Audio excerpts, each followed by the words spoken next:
Flynn's Arcade. Hello, welcome to Flynn's Arcade. This is part one of my mini-series, The Ventureverse Timeline Rebuilt from Cleveland to Kennedy, where I will describe the important events in the Ventureverse from 1885 to 1967. Let's go.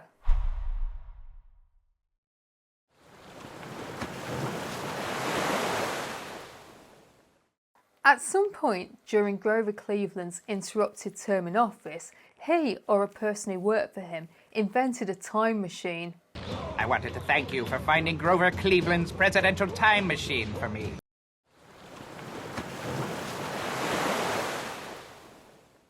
Colonel Lloyd Venture was part of the first ever moon landing. This event may have been depicted in the classic of early cinema, A Trip to the Moon, directed by Georges Méliès. Lloyd's spacesuit is currently on display in Ventec Tower.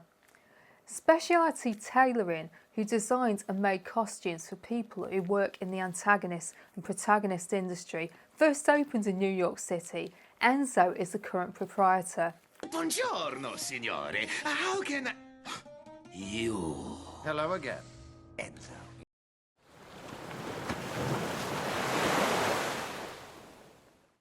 The Colonel Lloyd Venture Millinery and Automator Company building in New York City caught fire when a dumpster full of felt straps in the attic was struck by a zeppelin. The workers, who were trapped inside by the barred doors, perished in the Great Venture Millinery Fire of 1907. This was a reference to a real, preventable and tragic event, the Triangle Shirtwaist Factory Fire of 1911, which caused the deaths of 146 garment workers. When the Order of the Triad invoked the ghosts of the garment workers, they screamed that Colonel Lloyd Venture was responsible for locking the doors of the factory. A stark depiction of what type of person Lloyd was. For those familiar with the work of his grandson Jonas, we can see where Jonas might have inherited his moral compass. This is a depressing start to the video, but please stick around, it will become funny soon, I promise.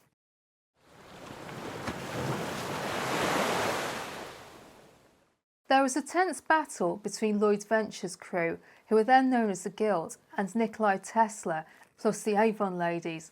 They fought over a MacGuffin called the Orb. Eugene Sandow, a real person who I talked about in my video on the Revenge Society, was working as Lloyd's bodyguard and smashed the Orb so he wouldn't need to take Lloyd's life, which he was instructed to do should Lloyd ever attempt to activate the Orb. You broke it! You destroyed the orb! My orders were to kill you. Oh, well, in that case, thanks. And, let's not tell anybody about this, shall we? Following infighting about the Orb amongst the members of the original Guild, a new organisation dedicated solely to villainy was established under the name of the Guilds of Calamitous Intent. Since 1910, the Guild has been providing first-rate professional menace to all who qualify. Wow, 1910. That's a history you can trust. With Phantomar, Phantom Limb's grandfather, as their leader.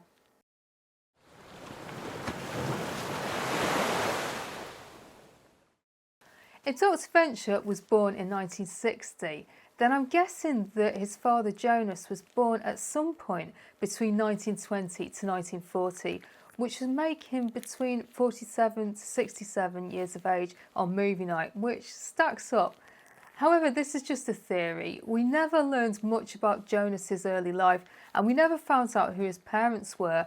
For all I know, he might not have even had parents and was one of Lloyd's clones, but we never did find out what went on there.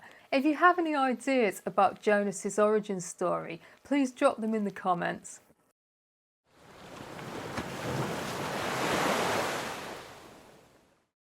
Giles Perry Richardson, aka the Big Bopper, was born. With hit singles like Chantilly Lace, he went on to become one of the most influential rock and roll musicians of the 1950s. It is heavily implied that he went on to become an influential member of the Guild Dragoon.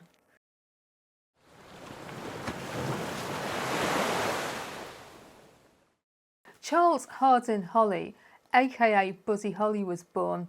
With hit singles like Peggy Sue, he was one of the most influential musicians in the 1950s. Buddy's band was called the Crickets, which influenced John Lennon and Paul McCartney to also name their band after insects.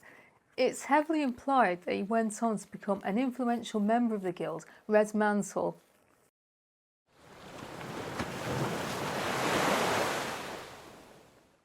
Crimeadal, a crocodile-themed supervillain, was born.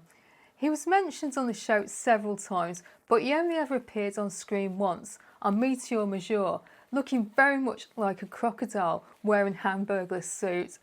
He was the arch enemy of Captain Sunshine, and Crimeadal's former employee, Herman the Henchman, spoke very fondly of him, describing how Crimeadal sacrificed himself to eject Herman from the crock pit of their flaming ship. His grave could be spotted at the Clue Clown's funeral.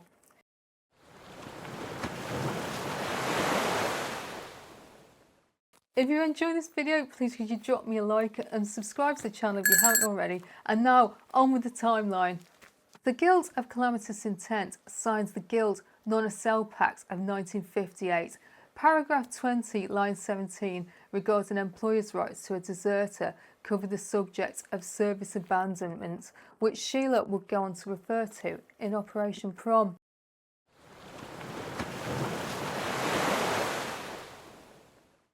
The day the music died was a real event, where musicians Buddy Holly, the Big Bopper and Richie Valens were killed in a plane crash along with their pilot Roger Peterson near Clear Lake, Iowa.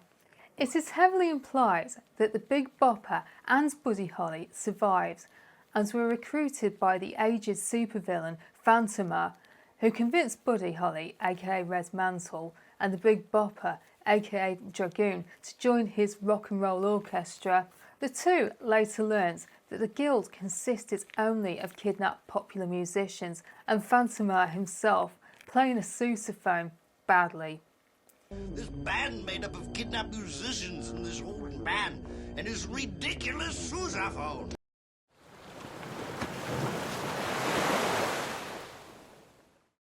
It's a bit vague, but I believe that the first Treaty of Tolerance summit, where Jonas brokered a peace deal between the OSI and the Guild, took place in or around 1959. My reason being that the 50th anniversary occurred in or around 2009. It was a confusing event and included activities such as a battle in the Venture swimming pool, possibly for Jonas's amusement.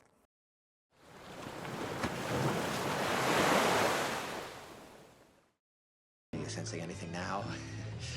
I smell, perhaps, meow. The original Dr. Thaddeus Rusty Venture was born to Dr. Venture Sr.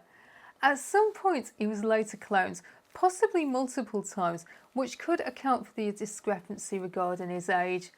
Technically JJ was born then too, but JJ wouldn't actually do anything for another 43 years, and it's also debatable as to whether JJ was born at the same time as Rusty, or whether he was the result of a mistake that happened to one of the later versions of Rusty during the cloning process. There was a similar situation with the D19 clone of Dean Venture.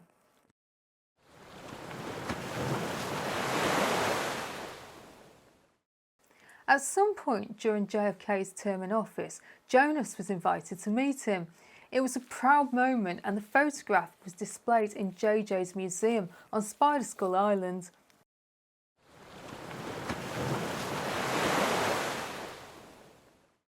Jonas introduced the first commercially available helper robots to the American public. The Delta Boy of Venus started kicking ass in a spacesuit he would wear until he hit puberty. The Delta of Venus is a reference to a book of short stories by Ananin. Billy Quizboy later rents Delta Boy's suit from Enzo to wear on an official Level 1 arching against August St. Cloud, the design of which is based on the Grumman moon suit.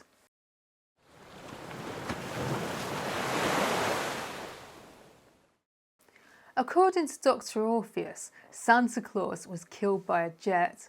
Jonas abandoned the Eden facility, leaving at least 2 gorillas in there. He managed to breed and develop their own violent culture.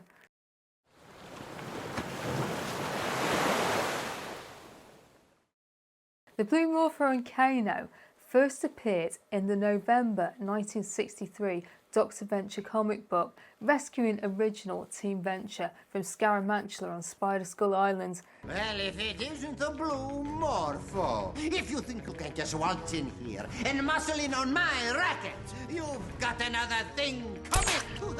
It's another think coming. The Bluemorpho was visibly drunk during the incident, a reference to his alter ego Don Fitzcarraldo.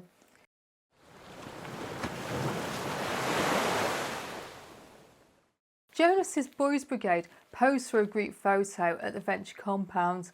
The group consisted of Dickie Impossible, aka Professor Impossible, Hamilton Phantomer, aka Phantom Limb, General Man-Hours, and an unnamed kid in a Boy Scout uniform who was revealed in the art book to be Jackson's friend Howard Bloom. A statue of Jonas holding young Rusty can be seen in the background. Jonas introduced the new for 1966 model of helper robots to the American public, which eventually led to the Great Recalling after consumers decided that they were too dangerous. The only ones who survived the cull were the Venture's helper and Ben's helper.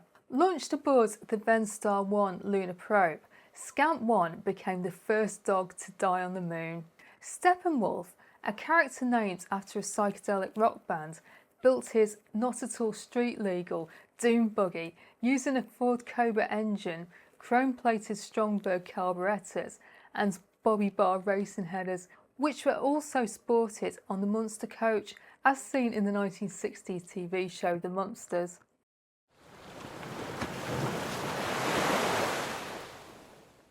The Guilds of Calamitous Intent signed the Charter of Casual Contact, which was invoked in Tag Cell You're It. Rusty Venture visited the moon at age 7. As an adult, he told his sons that he was the first American boy to go into space and the first boy to return successfully from space, as the Russian boy Dmitri was not so lucky. Jonas Venture Sr. and Don Fitzcarraldo, aka the Bluemorpho, made a sex tape with actresses Jill St. John and Stella Stevens, which Jonas subsequently used to blackmail Don. Regulars to this channel will notice that this is not the first time I've mentioned this incident. In fact, I seem to drag it up on a semi-regular basis.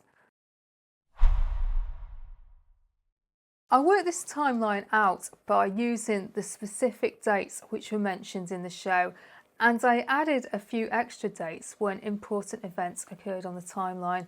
Because the show included real-life historical events and the people involved with them, I used those to fill in the timeline as well. I noticed a few anachronisms, but I either ignored them or attempted to explain them to get them to fit in with the canon of the show.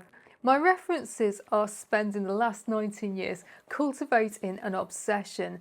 The Ventureverse wiki, Ken Plume's art book, the Nerdist who made an amazing video where he drank Ducktails.